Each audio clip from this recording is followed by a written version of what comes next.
అమరావతి రాజధాని అంశంపై ప్రభుత్వ విప్ బొమ్మిడి నాయకర్ కీలక వ్యాఖ్యలు చేశారు. పశ్చిమ గోదావరి జిల్లా నరసాపురంలో పార్టీ కార్యాలయంలో మీడియాతో మాట్లాడుతూ ఎన్నికల్లో ఇచ్చిన హామీ మేరకు అమరావతిని చట్టబద్ధ రాజధానిగా చేసినట్లు తెలిపారు. పార్లమెంట్లో అమరావతి రాజధాని బిల్లు ఆమోదంపై ఆయన హర్షం వ్యక్తం చేశారు. ఇక వైసీపీ అధినేత జగన్పై విమర్శలు గుప్పించిన బొమ్మిడి నాయకర్ ప్రజలు తీర్పు ఇచ్చినా ఇంకా 3 రాజధానుల వ్యాఖ్యలు చేయడం సరికాదన్నారు. రానున్న రోజుల్లో అమరావతి హైదరాబాద్ తరహాలో అభివృద్ధి చెందుతుందని ఆయన ఆశాభావం వ్యక్తం చేశారు. మనం చూస్తున్నాం. మరి 2019, 2024 మధ్యలో మరి ఆ రోజు వైఎస్ఆర్ ప్రభుత్వం జగన్మోహన్ రెడ్డి అధికారంలో ఉన్నప్పుడు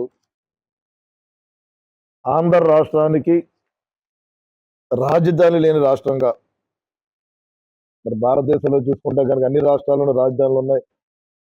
మరి ఆ రోజున మన ఆంధ్ర రాష్ట్రానికి మరి ఏ పాపం చేసుకుందో తెలియదు, కానీ మరి రాజధాని లేని రాష్ట్రంగా తీసుకొచ్చింది అంత. మరి ఈ రోజు కూడా మాట్లాడుతున్నాడు ఆయన జగన్మోహన్ రెడ్డి. ఈ రోజు కూడా చూశారు పేపర్లో, ప్రజలందరూ చూశారు. అంటే రాజ్యాంగంలో కూడా రాజధాని నిర్మాణ రాష్ట్రానికి రాజధాని లేదని చెప్తున్నారు ఆయన. ఓన్లీ క్యాపిటల్ ఇదే భారతదేశానికి ఉంది, రాష్ట్రానికి లేదని చెప్తున్నారు. అంటే అతని ఆలోచన విధానం ఏ రకంగా ఉందో కూడా మనం మాట్లాడుకోవాల్సిన అవసరం, ప్రతి ఆంధ్ర రాష్ట్ర పౌరుడు కూడా మాట్లాడుకోవాల్సిన అవసరం ఉంది. గతంలో చూసుకుంటే కనుక ఏదైతే 2014, 2019 ఆ రోజు ప్రతిపక్షంలో ఉన్న జగన్మోహన్ రెడ్డి మరి ఆ రోజు ప్రతిపాదించిన తెలుగుదేశం పార్టీ ఆ రోజు అమరావతి రాజధానిగా ప్రతిపాదించినప్పుడు ఆ రోజు రాజధాని మొదటినే ఆయన సహకరించిన పరిస్థితి. మరి తర్వాత ఆయన అధికారంలోకి వచ్చిన తర్వాత మరి అమరావతి రాజధాని కాదని ఆయన ముందుకు రావడం, నేను 3 రాజధానులు తీసుకొస్తాను, ఏదో ఎక్కడో దక్షిణాఫ్రికాలో ఉందంట ఆ విధానాన్ని. లెజిస్లేటివ్ గా ఏమో అమరావతి విజయవాడని, ఎగ్జిక్యూటివ్ గా విశాఖపట్నాన్ని, జ్యుడిషియల్ గానేమో కర్నూలుని 3 రాజధానులు చేస్తానని చెప్పి ముందుకు వచ్చిన వ్యక్తి. తీరా 5 సంవత్సరాలు చూసుకుంటే కనుక 3 రాజధానులు కాదు, కానీ రాష్ట్రానికి రాజధాని లేకుండా చేసుకొచ్చిన ఘనత మరి ఆ రోజు జగన్మోహన్ రెడ్డి. అంటే మనం చిన్నప్పుడు చదువుకున్నప్పుడు, ఇవాళ పాఠ్య పుస్తకాలు ఉన్నప్పుడు తమిళనాడు క్యాపిటల్ ఏదనుకుంటే చెన్నై అని, మహారాష్ట్ర క్యాపిటల్ ఏదంటే ముంబై అని, కర్ణాటక క్యాపిటల్ ఏదంటే బెంగళూరు అని. మరి ఆ రోజుల్లో ఉమ్మడి రాష్ట్రాలను తెలుగు రాష్ట్రాలకి మరి ఆంధ్ర రాష్ట్రానికి క్యాపిటల్ ఏంటంటే హైదరాబాద్ అని ఆ రోజున చెప్పుకున్న పరిస్థితి. ఆంధ్ర రాష్ట్ర విభజన జరిగిన తర్వాత మరి ఆంధ్ర రాష్ట్ర ప్రజలు ఏ దౌర్భాగ్యం చేసుకున్నారో తెలియదు. మరి అలాంటిది ఆంధ్ర రాష్ట్రానికి రాజధాని లేని చేసిన గనుడు జగన్మోహన్ రెడ్డి అని చెప్పి ఈ సందర్భంగా మనం మాట్లాడుకోవాల్సిన అవసరం ఉంది. మరి ఆ రోజున వారు అధికారులు ఉన్నప్పుడు కూడా 3 రాష్ట్రాలు ఉన్నాడు. మరొక సందర్భంలో కూడా ఆయన మాట్లాడిన తీరు కూడా ఈ 3 రాజధానులు కూడా వెనక్కి తీసుకుంటున్నాం, మరి త్వరలోనే ఒక మంచి రాజధానికి సహకరించిన మేము ముందుకు వస్తామని చెప్పి ఆయన చెప్పడం. మరి ఈ రోజున ఏంటంటే మచిలీపట్నం, విజయవాడ, గుంటూరు మావిగన్.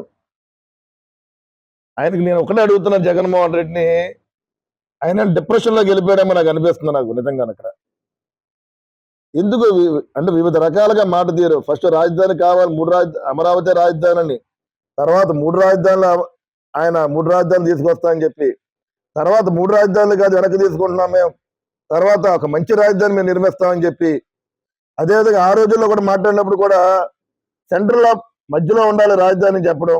అంటే వివిధ రకాలైన మాట తీరుతో, వివిధ రకాలైన చేష్టలతో ఆయన రాజధాని కోసం ముందుకు వచ్చారంటే, అంటే ఆంధ్ర రాష్ట్ర ప్రజలు ఏ పాపం చేసుకున్నారో కూడా మనం ఆలోచన చేసుకోవాలి. మరి ఈ రోజున కూడా గౌరవ ముఖ్యమంత్రి చంద్రబాబు నాయుడు గారు మరి ఏదైతే 2014, 2019 అధికారులు ఉన్నప్పుడు మరి ఆ రోజు 14లో అమరావతి రాజధానిగా ఆ రోజున మరి ఆ ప్రభుత్వం ముందుకు తీసుకురావడం, మరి ఆ రోజుల్లో కేంద్రం కూడా దాన్ని సహకరించి మోడీ గారు వచ్చి శంకుస్థాపన కూడా చేయడం జరిగింది. దాదాపుగా చూసుకుంటే 15,000 కోట్ల రూపాయలు 2024లో భారత ప్రధాని మోడీ గారి ఆశీస్సులతో 15,000 కోట్ల రూపాయల అమరావతికి కేంద్ర ప్రభుత్వం ఇవ్వడం. మరి గతంలో వైఎస్ఆర్ అధికారులు ఉన్నప్పుడు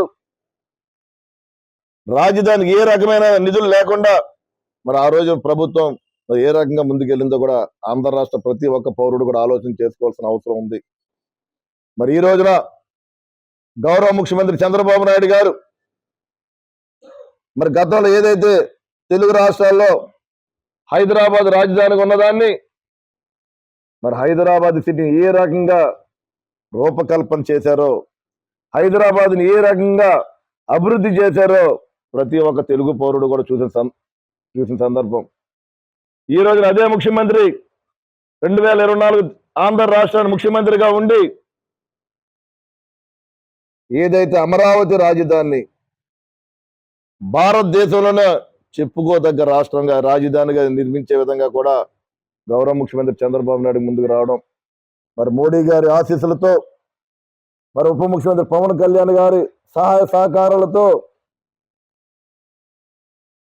మన రాష్ట్రానికి ఒక అపురూపమైన రాజధాని నిర్మించే విధంగా కూడా ఈ ఎన్డీఏ కూటమి ప్రభుత్వం ముందుకు రావడం, మరి ఏదైతే మొన్న అసెంబ్లీలో 164 మంది ఎమ్మెల్యేల సహకారంతో కేంద్రానికి మరి అమరావతి రాజధానిగా ఉండాలని చెప్పి మరి అక్కడ ఉన్న శాసనసభ్యులు అందరూ కూడా తీర్మానం చేసి మరి ఆ రోజున కేంద్రానికి పంపడం.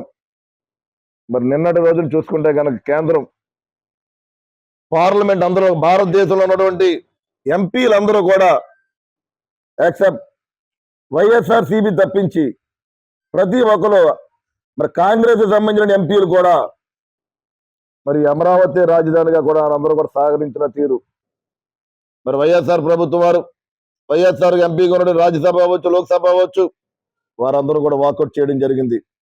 మరి దేశవ్యాప్తంగా కూడా ఉన్నటువంటి ఎంపీలందరూ కూడా ఆంధ్ర రాష్ట్రానికి అమరావతి రాజధాని కావాలన్న ఆలోచనతోటి ప్రతి ఒక్కరు కూడా సహకరించిన తీరు, దానికి గౌరవనీయులు భారత ప్రధాని నరేంద్ర మోడీ గారిని, అదేవిధంగా అమిత్ షా గారిని, ఎవరైతే సహకరించినటువంటి ప్రతి ఎంపీని కూడా మరి ఈ సందర్భంగా మరి ఆంధ్ర రాష్ట్ర ప్రజల తరపున జనసేన పార్టీ నుంచి కానీ మేమందరూ కూడా అభినందిస్తున్నాం అని చెప్పి ఈ సందర్భం మీడియా సోదరుల ద్వారా తెలియజేస్తున్నాం. మేము ప్రతి ఒక్కరు కూడా ఆలోచన చేసుకోవాలి. మరి రాబోయే రోజుల్లో ఏదైతే ఉత్తరాంధ్ర కానీ విశాఖపట్నం ఉందో అక్కడంతా కూడా ఇండస్ట్రియల్ గా అభివృద్ధి చేసే విధంగా కూడా మనం ముందుకు వెళ్తున్నాం. మరి విశాఖపట్నం చూసుకుంటే కనుక అక్కడ గూగుల్ కూడా వచ్చే విధంగా అక్కడ ఏఐ కానీ గూగుల్ కానీ అక్కడికి వచ్చి యువతకి ఉద్యోగ అవకాశాలు కల్పించే విధంగా కూడా విశాఖపట్నం కూడా ముందుకు రావడం. మరి ఏదైతే అమరావతి, విజయవాడ కానీ గుంటూరు కానీ ఇక్కడ ఉన్న పరిసర ప్రాంతాలన్నీ కూడా లెజిస్లేటివ్ కానీ వివిధ రకాలైనటువంటి ప్రభుత్వ భూములన్నీ కూడా ప్రభుత్వ ఆఫీసులన్నీ ఇక్కడికి వచ్చే విధంగా, మరి కర్నూలు కానీ రాయలసీమ చూసుకుంటే కనుక అక్కడ కూడా మరి జ్యుడిషియల్ గా కూడా అక్కడికి వచ్చి అక్కడ కూడా అభివృద్ధి చేసే విధంగా కూడా మన ఎన్డీఏ కూటమి ప్రభుత్వం ముందుకెళ్తుందని చెప్పి ఈ సందర్భంగా మేము తెలియజేస్తున్నాం. రాష్ట్రాన్ని అన్ని రకాలుగా కూడా అక్కడున్న పరిస్థితులను బట్టి చూసుకుని, అక్కడ ఉన్న వాతావరణ అనుకూలను బట్టి చూసుకుని రాష్ట్రాన్ని అభివృద్ధి చేసే విధంగా ఎన్డీఏ కూటమి ప్రభుత్వం ముందుకెళ్తుందని చెప్పి ఈ సందర్భంగా మేము తెలియజేస్తున్నాం. మరి దాదాపుగా చూసుకుంటే కనుక ఈ రాజధాని విషయంలో చూసుకుంటే కనుక రైతుల భాగస్వామ్యంతో నిర్మితం అవుతుంది. రైతుల కష్టంతో ఈ రోజున ఈ రాజధాని నిర్మించుకుంటున్నాం. ఎందుకు మాట్లాడుతున్నాం అంటే గతంలో రాజధాని కోసం రైతులు వేలాది మంది రైతులు ఆ రోజు పోరాటాలు చేశారు, వివిధ రకాలైన కేసులు చేశారు. మరి ఆంధ్ర రాష్ట్రం అంతా కూడా పాదయాత్ర చేశారు అందరూ కూడా ఆ రోజుల్లో. మరి రాజధాని మనకి అమరావతి రాజధాని కావాలన్న ఆలోచనతో వారందరి కష్టంతో ఈ రోజున మన రాజధానిని నిర్మించుకునే విధంగా మరి రైతుల యొక్క సహకారంతో మన ఆంధ్ర రాష్ట్రానికి అమరావతిని నిర్మించే విధంగా కూడా అందరూ కూడా ముందుకు వెళ్తున్నాం అని చెప్పి ఈ సందర్భంగా తెలియజేస్తున్నాం. మరి దాదాపుగా 29,000 మంది రైతులు మరి రాజధాని కోసం మనకి దాదాపుగా 33,000 ఎకరాల భూమిని ఇవ్వడం జరిగింది. మరి వారందరి సహకారంతో ఈ రోజున మన రాజధాని మనం నిర్మించుకుంటున్నాం అని చెప్పి ఈ సందర్భంగా మేము తెలియజేస్తున్నాం. మరి దాదాపుగా చూసుకుంటే కనుక మనకి కేంద్రం నుంచి 15,000 కోట్ల రూపాయలు మనకి అమరావతికి ఆ రోజున మోడీ గారు ప్రకటించడం, దాదాపు 8,000 కోట్ల రూపాయలు ఇప్పటికే కూడా ఈ రాజధాని కోసం వెచ్చించడం జరిగింది.